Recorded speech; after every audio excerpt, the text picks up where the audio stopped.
are back with Messy on Messy Purpose. on purpose. And now we're going to talk about hard times and how there's a bright side to every dark little tunnel Yeah. that we go through. The silver lining to the cloud, Yes.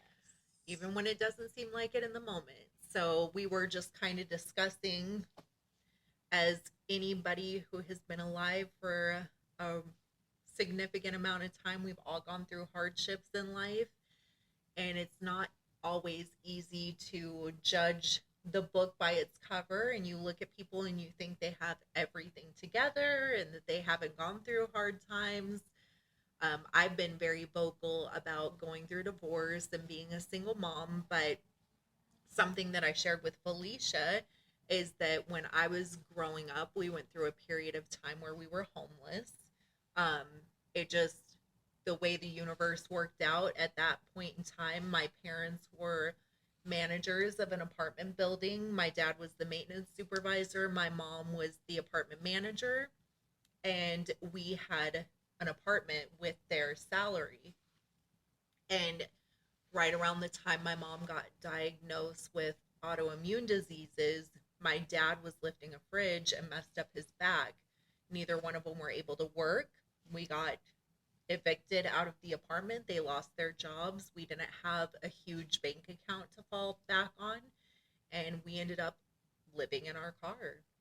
And I remember, going from where we weren't wealthy by any means, but we didn't worry about where our food was going to come from. We had a roof over our head, we had meals to eat, to we would go from, you know, go to a shelter to get a warm meal. We would sleep in in our car. My dad would get up and at night and like turn the engine on for a little while just to warm it up. We would sneak into gas stations like to use the bathroom. We didn't really have any way to get out of a bad situation because of what was going on. Like both your parents are sick, and it's easy to fall on hard times, and people can be really judgmental about the homeless community.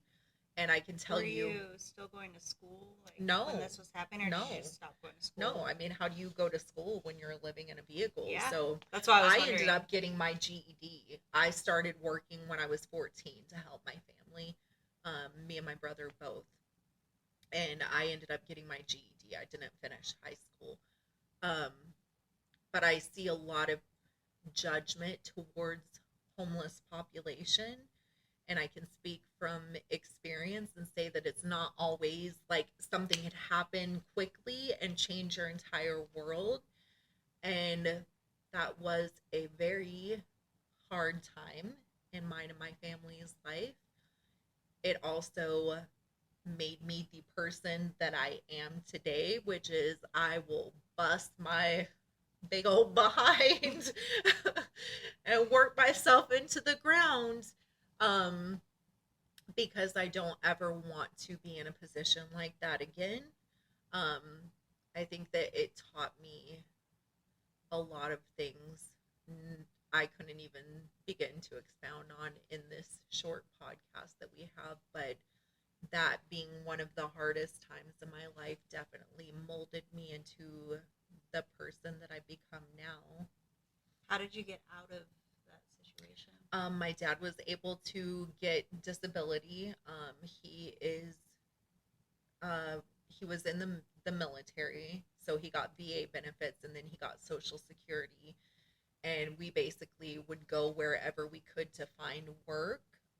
We ended up moving around a lot and just trying to find, like, fit in or get in where you could fit in, where we could afford to live. And like I said, me and my brother both got jobs. We would help pay for the bills and stuff. So there was a period of time where we would be like in and out of hotel rooms, just like the weekly stays, until we were able to build up. Like it was a long process of getting back on your feet. Did you have any resentment towards your No, parents due to that? no, I don't have resentment towards my parents. I didn't have resentment towards them. It was hard to move around as much as we did, to not really feel like I got to have the roots.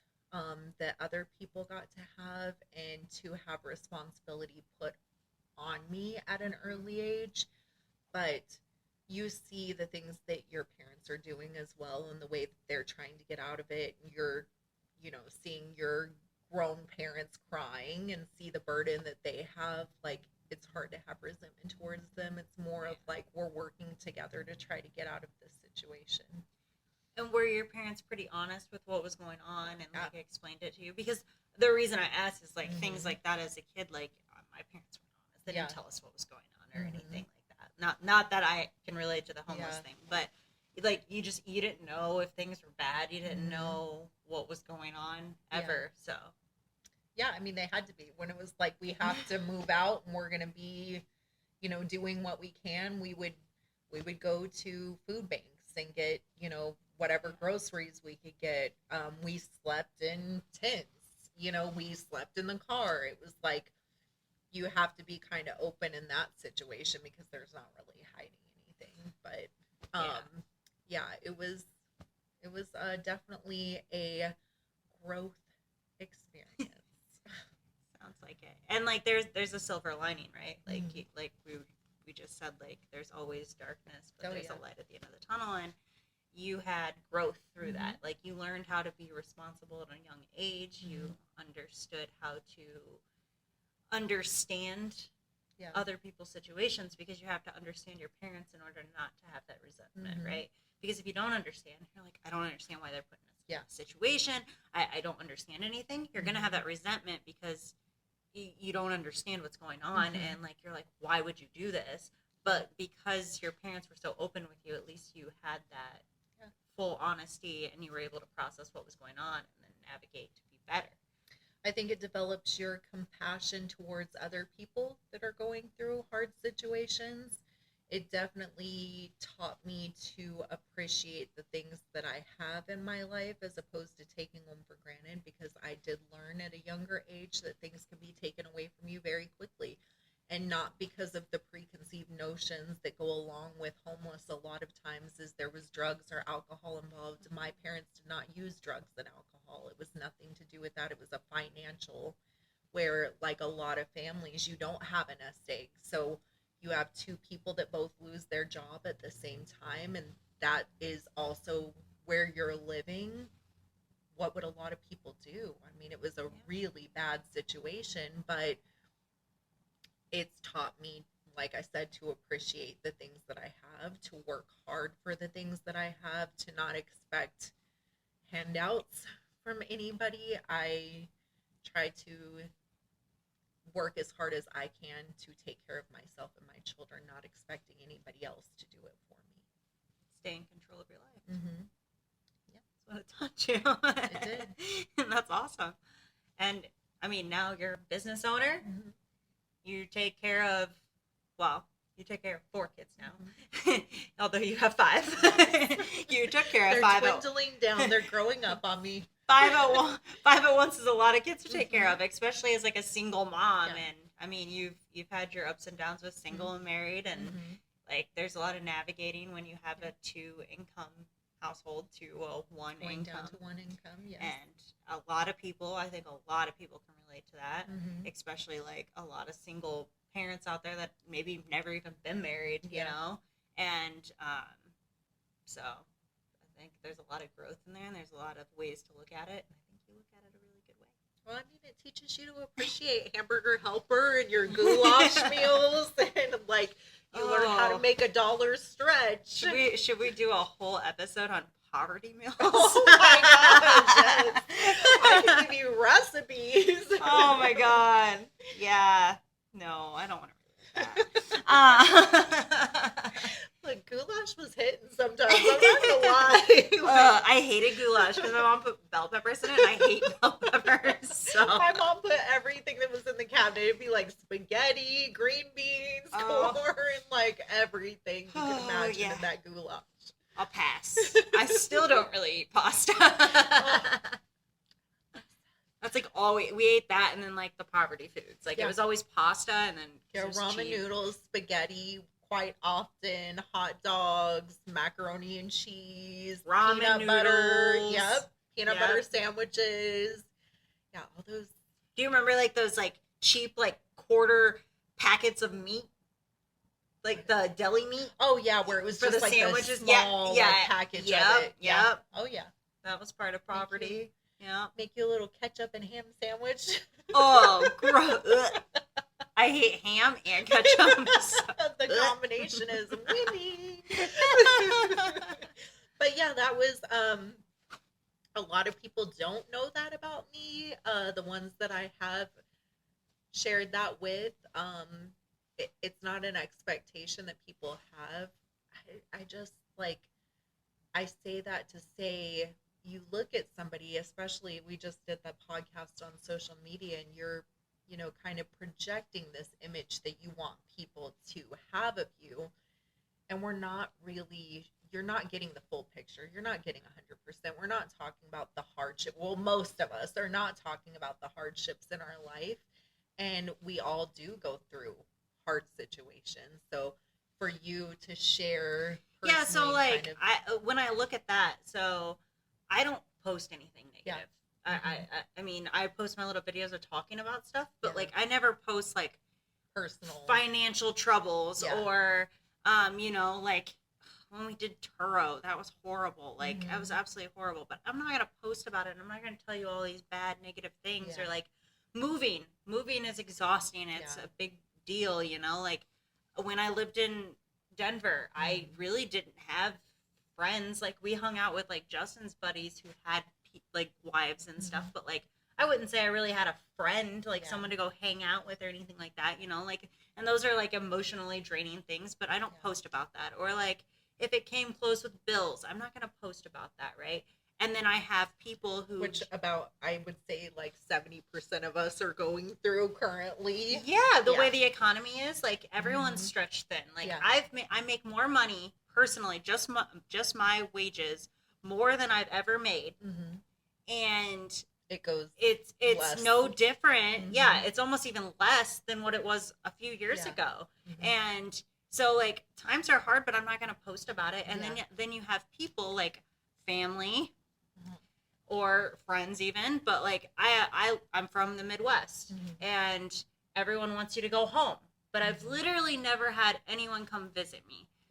We've had a couple of Justin's family come out, but like in Denver, not one family member, not one friend, you know, like no one has ever came to visit, not here. And the flights here are cheap, you know, and especially to come here, like going there actually costs more.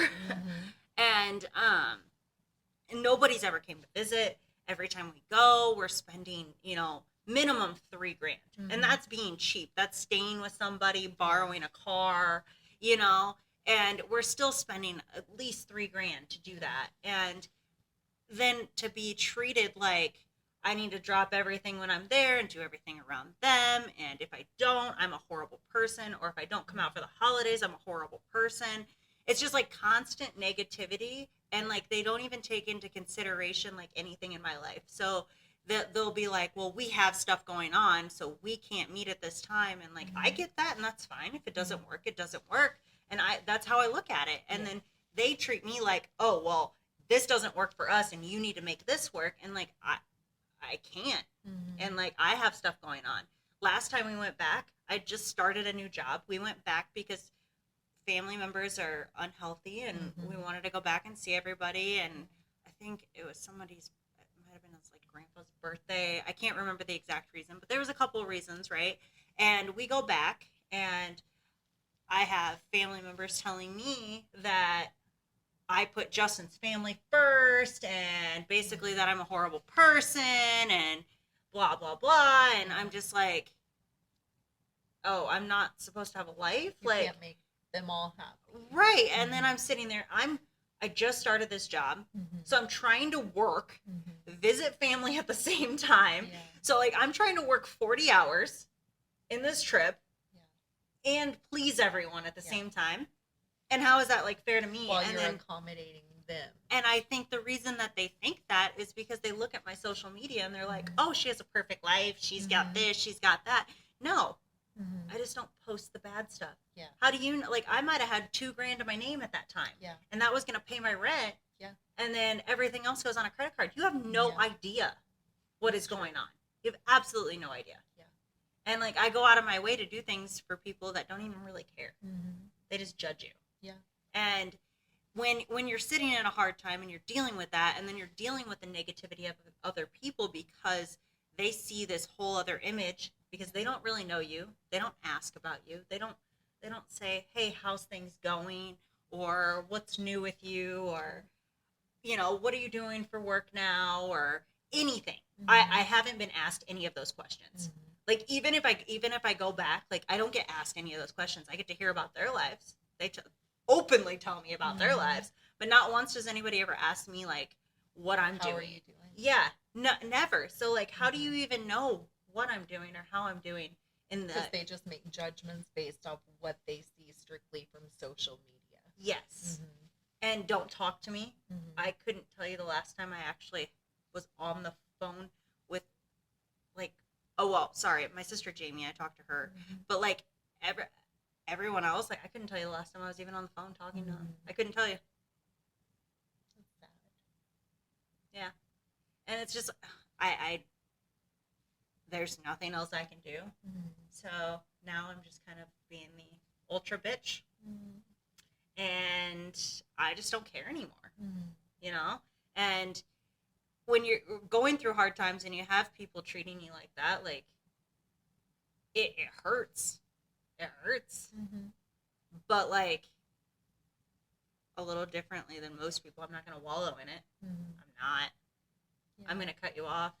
But it's nice to feel like somebody else is checking on you too, not that you're the one that constantly has to reach out to other people and try to keep those relationships intact, but that there is a mutual, I care about you, you care about me.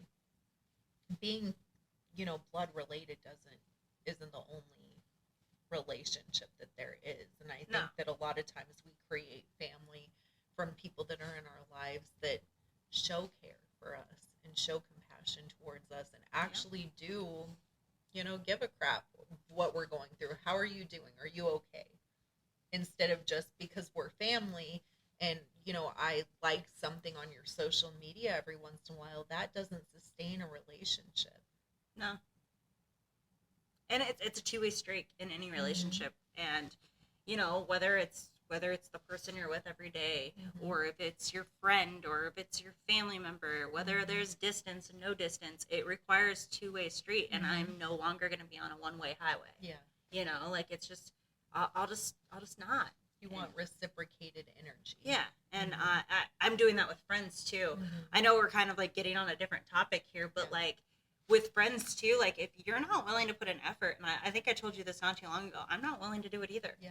I'll just cut it off. It's fine. I haven't had, besides you, like I haven't had good friends that I'm close to that I spend a lot of time with in a long time. And really, like, a real close friend is hard to find. And honestly, like, when I was younger, it was drinking friends, and like, I don't even know how close we really were, like, you're just with going a lot out to of have a good time. Yeah. And like, it filled space, and like, it wasn't a lot of people that you just hung out with without like going to the bar, and and like I said, the whole time we were in Colorado for almost 4 years, and like, I didn't have one close person. Like, I had people I trained, and then your hubby, and then Justin, and like that's it. Like, and honestly, if anything, it did a lot for our relationship, right? Because we got closer. Before I would say it took even a couple of years, like, to like grow that even, get closer to wipe out some of the like non-communication that was going on, and really build that up. Like, when he proposed, which was towards the end of living in Colorado, that was the right time. If he would have did it any sooner, it wouldn't have been the right time. And like, a lot of that was developed in Colorado, but we really had each other. Like, we had some people we went camping with, and his little buddies, and like, he didn't even like really hang out with anyone, like besides like when we go wheeling or like camping. But like, it was a lot of time built there, but not with anyone else. And like, I very strongly like try not to waste my time with people who are just fillers now. I'd rather be alone. Yeah. I'd rather be sitting with the piece than faking it next to somebody. Have quality over quantity. Yeah, and I've had a lot of people where like you make plans and they cancel, and then you make plans again and then they cancel, and then you make plans again and they cancel, and I'm sorry, I don't even let it get past, like that's it. I'm bad for it, Fylisha. Well, listen, there are times that I, with the kids and stuff, not to make excuses, but it's hard as an adult. And I was going to say that when you were talking about it, is I think it gets harder to have quality relationships at this stage in life because we're in that mid part of our life where, when you're older and retired, like you have more time again too. When you're younger and you're going out and having all the fun, you have more time. And we get this stage where it's like, God, I'm trying to pay my bills. I'm trying to take care of the things I need to take care of. You don't have as much time, but it's being there for each other and trying to be consistent with not only your communication, but actually spending time with each other and letting each other know that you care about each other too. Not just like, oh, let's hang out whenever we can. And if we're not hanging out, we're not talking to each other. I'm not going to text you and see how you're doing. You're not texting me to see how I'm doing. We're just like, oh, we'll hang out, Which I will say, like, in the beginning of friendships, that's kind of how it works, right? Like, even, like, when we first started, like, it was, let's do a girls' night, and then I was just we never did. We did, though. We did. We did, like, once or twice, but it'd be like, we need to do this more often, and then we wouldn't. And, like, I'm pretty good at, like, planning stuff, but, like, if people don't follow through, like, I just let it go, and, like, it is what it is, right? Yeah. So, like, if you can't make something happen, I just move on. Like, I just have enough to do. Yeah. But, like, that built over time, right? Like, it wasn't even like we were that close before that, right? So, like, that led up to us getting to know each other and then building that relationship. Yeah, and it's like your time is precious, so I don't want to just, like, give it out just to be like, oh, I went out and did blah, blah, blah. Because, like, that's time you can be spending with Justin. That's time I can be spending with my children. Like, I have important relationships in my life that I like to invest my free time into, and that's not something that I give to everybody. Right. So, like, for me and you, it built up the friendship where it was like, I want to give this person more of my time. And honestly, a lot of it was like we were doing work stuff together because I was coming here and we were filming and we were doing reels for the salon, and then, like, that built into this. Yeah. And now we can't not see each other. Lucky are we? Except we have to see each other, like, once a week. Yeah, like, it's really weird if we don't see each other. But that's something that built up, just like you were saying with you and Justin, that relationships that evolve that way, I think, are more successful. Yes. But there are some that just never evolve, and that's because they're not meant to evolve, and that it's okay to just let it go. Yeah. And I'm getting so much better than I used to be. Like, it'd bug me a little bit. I'd just continue to try. Like, family especially, like, like, I would still call my sister and have a conversation, even though, like, she never called me or whatever it may be. But, like, now it's just like, if I call you and it's all negative, I'm not going to call you. Or if, you haven't called me, but I've called you like 10 times and you've picked up maybe once, I'm not going to do it. Or if I put an effort to do something, like, here's what bugs me about the whole going back thing. And we might be going back again. But going back, not only am I taking time off work, or I'm bringing work with me, which is stressful in itself, because now I'm worried about two things, right? Making everyone else happy and work. I'm spending money on a flight. I have to either stay with family or pay for a hotel. I have to either rent a car or borrow a family member's car, which is fine. Yeah, and so, like, you have that. That adds up expenses. I also have to pay for food the entire time I'm there, and we're usually eating out. And then I've now taken a week off that I have to take away from my dog. And I'm the bad person because I don't work around your schedule. Who's giving up everything for this trip? Literally all you're doing is taking an hour out of your time. And like there's been times I've gone back that like they clearly like didn't want me there. They didn't care that I was there. I mean, like if I wasn't there, it wouldn't have mattered either way. Like they just didn't care. Like they had more plans to go out and do the things that night or whatever it may be. And like it's not fair. Like you're sitting here telling me like I'm a horrible person because I made time for Justin's family and my family. But it doesn't work for you, so I'm the bad person, but I have now sacrificed everything and you've sacrificed nothing. And like it's not like I don't give notice. It's usually 30 plus days notice. Like it's not like I'm like, oh, I'll be there next week, drop everything. So at that point, you just like now you make time for Justin's family. And I see my dad.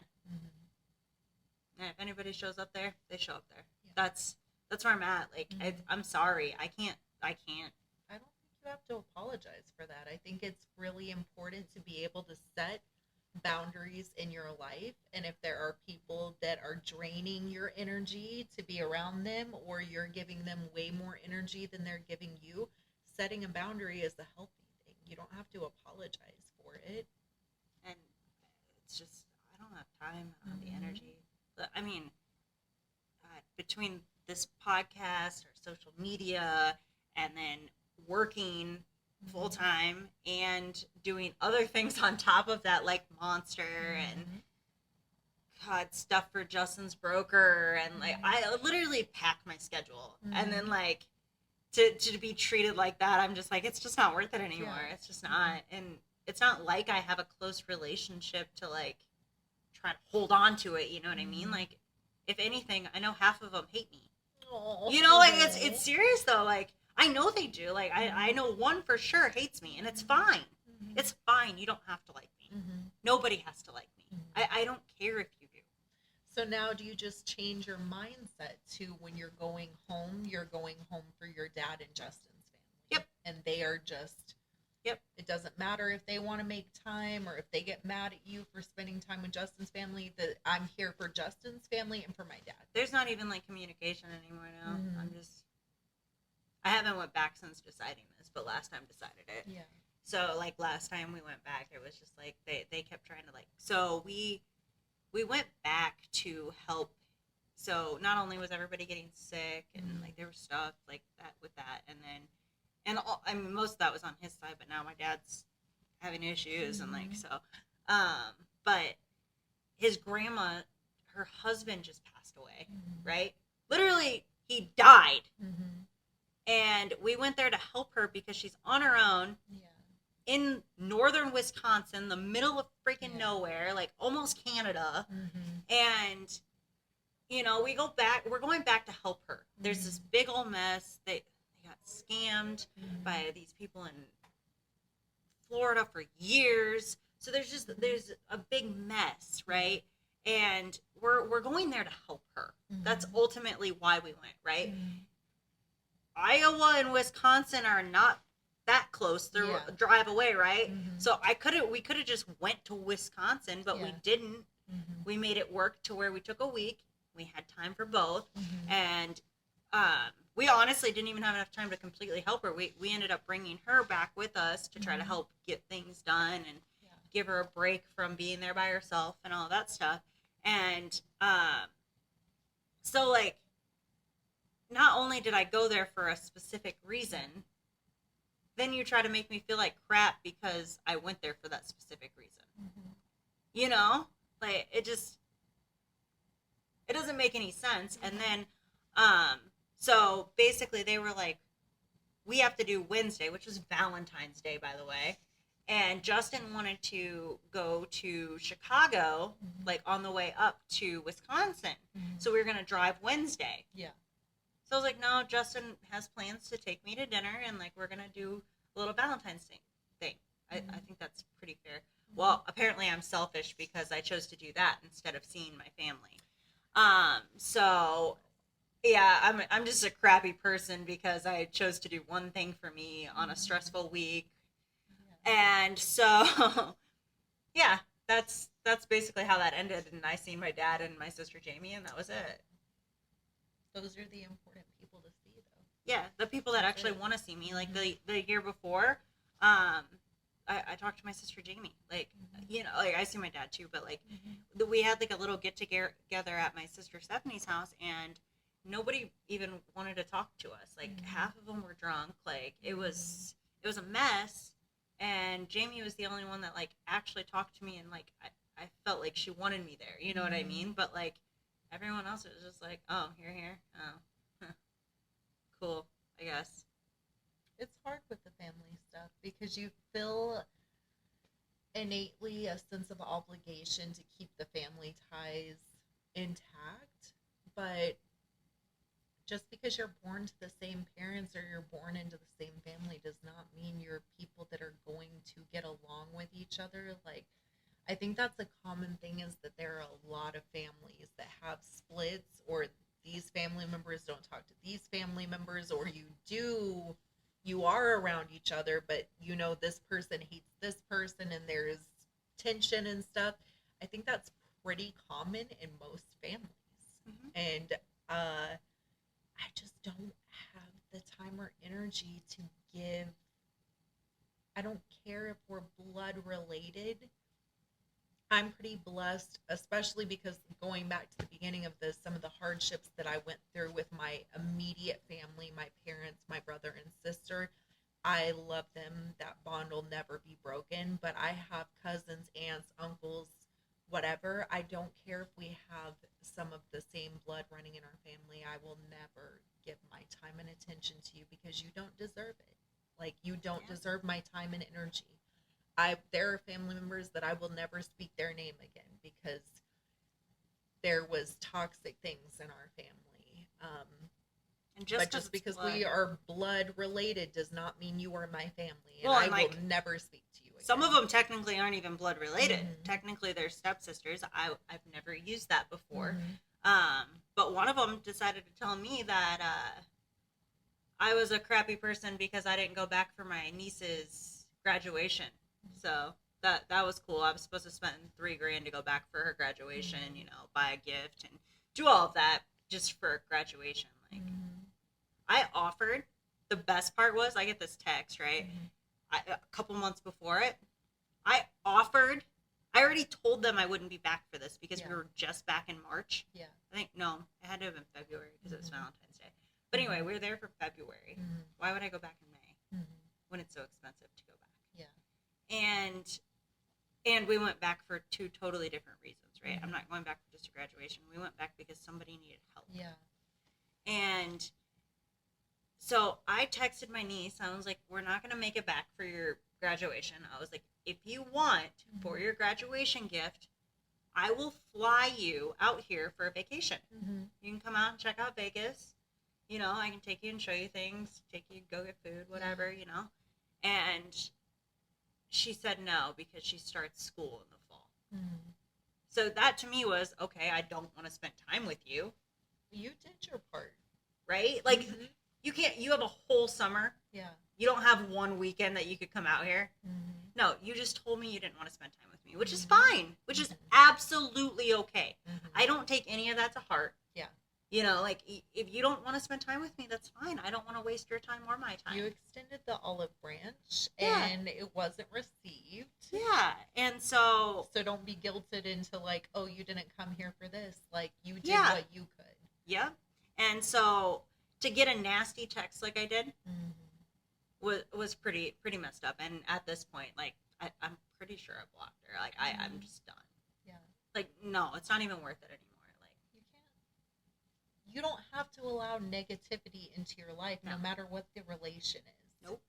If somebody, like I said, if somebody is draining more energy from you and they're bringing more bad into your life than good, you can remove them without any apologies. Yep. It's your life. I've figured out at this point in my life that I have this one life to live. And we talked about it on another podcast. Like, I'm on this part. I'm not going up the hill. Like, we're coming like this way. I'm not wasting my time, love, energy, affection, resource, anything about myself on anybody anymore that I don't want to give it to. and I'm not going to apologize for it because it's taken me this long. I used to be the biggest people pleaser. I don't care how I was feeling. If I didn't like being around certain people, if I didn't feel comfortable, if it was family or if it was, you have to be nice to this person. I'm not doing that anymore. No. If it's not somebody that I want in my life, you can exit expeditiously out of my life. Yep. And like that, you have to get selective. And we do only have one life to live. Why spend it with people you don't want to spend it with?